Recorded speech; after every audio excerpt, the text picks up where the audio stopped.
Welcome to the Living the Dream podcast with Curveball. If you believe, you can achieve.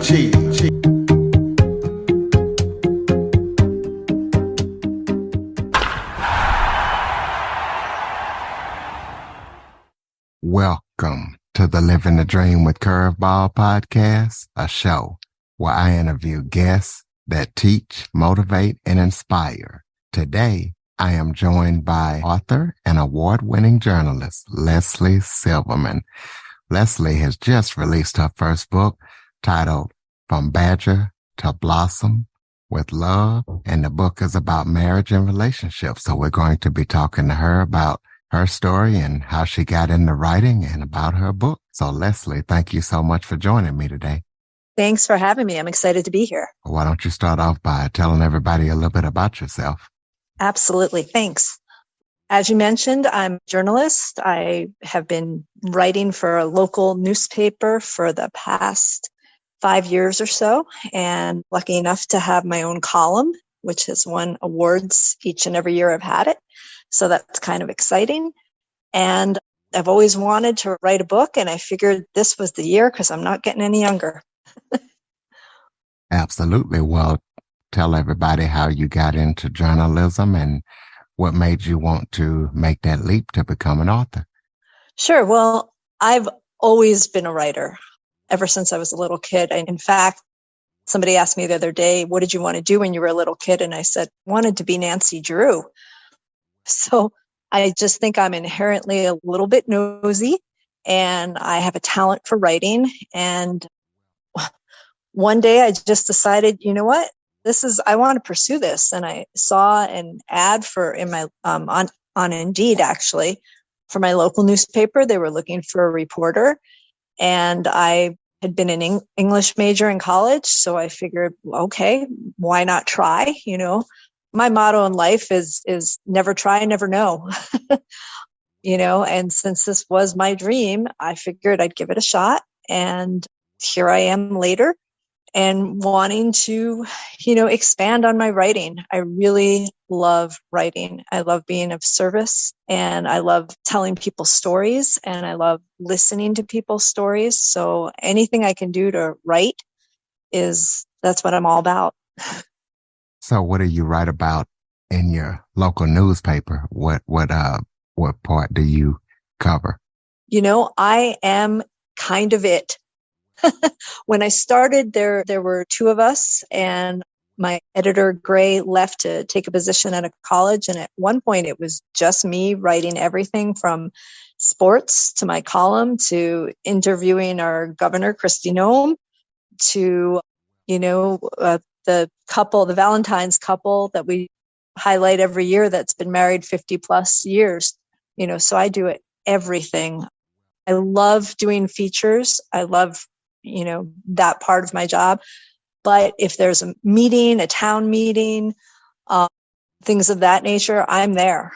So thankfully now I have a colleague, and it's the two of us, and we split the work. But literally it's a local paper. And we're a weekly paper. So we cover it all. We're at everything from anniversary parties to ornament parties to school related events to planning and zoning meetings and the like. So the book, how did you come up with the topic of you were actually going to write about marriages and relationships? So that came so what happened was this. Basically, my husband, who is called Badger, that's my nickname for him. He's Honey Badger, and I'm Orange Blossom, and those are our nicknames and have been since pretty much a month after we started dating. He started to write me love notes early on in our relationship, and I kept them, each and every one of them. And after a while, I realized I had a lot of them, and they were really sweet. And he is not, he's a sweet guy, but he's a manly man. He is definitely, we joke that when the book got released, that if his friends are just going to have hours of poking fun at him from the book, because he's definitely, that manly kind of man, but he just felt compelled to write me love notes. I started writing them to him, but then he wrote them each and every day and still does each and every day. And I thought it was sweet. We're in this digital world where we all write texts, and we write a lot of texts each and every day. But do we write love notes anymore? And the answer is none of my friends do. None of my girlfriends they're like, your husband does that every day? I'm like, oh yeah, you have to hear this one and that one. And then I thought about our relationship and, the struggles that we faced when we got together early on, and how we navigated through the ups and downs of our relationship, and thought, well, I have something to value here. I have something to share with people and help people. And like I said, I'm all about being of service. So I figured this was a great way to not only share this romantic side of my husband with all of the world, but also to hopefully help some couples that are struggling, that are out there. Because, our divorce rate is high and marriage requires work. And so often people just give up on that relationship when in fact there's just these small little things that people can do to get on the same page. So talk about your biggest influences in writing. Like, who do you like to read? Who encourages you and gets your juices flowing when it comes to writing? That's a great question. I am a huge classics fan. I've read every Steinbeck book that there is and short story that there is. To me, he is the quintessential author. And I've just, everything he's written, I've just read and read and read again. And even if I started reading something that I didn't like, for instance, The Grapes of Wrath, when I first started reading it, I put it down and was like, I can't read this. And by the end, I was crying, I was laughing. I was like, this is the greatest book he's ever written. So I love authors like that. I love authors that can tell a story about what's going on and make you feel like you're there, and make the subject matter, so to speak. Right now, I just finished The Boys in the Boat, which is by an author, Daniel James Brown. First book I've ever read of his.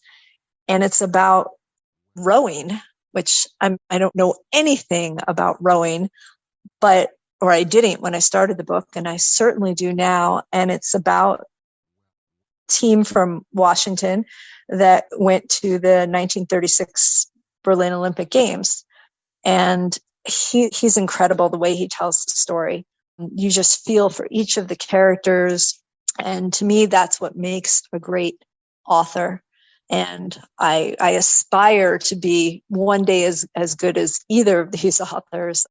And I think in terms of when I write for the paper, I'm really good at that. And this side project, my book, From Badger to Blossom with Love, is just kind of fun. It's not that sort of book, but it's definitely fun and it's definitely real.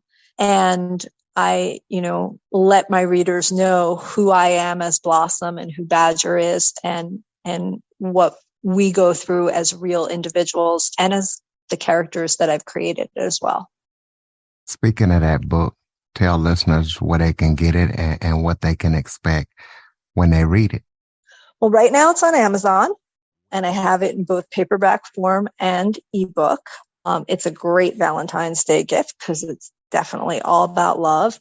And what you're going to see in there is the actual notes that Badger wrote to me over the years of our relationship. And then we sat together and we thought, what could we add that was of value to somebody reading? And we thought, well, we do these interesting things in our marriage that keep our marriage romantic. It helps us stay on course. I mean, we are so in love. Anybody who sees us, wow, you're really in love. And we're like, yeah, why wouldn't we be?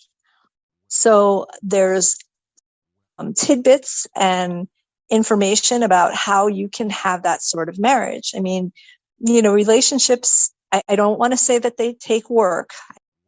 I has a negative connotation to me, but they do take effort.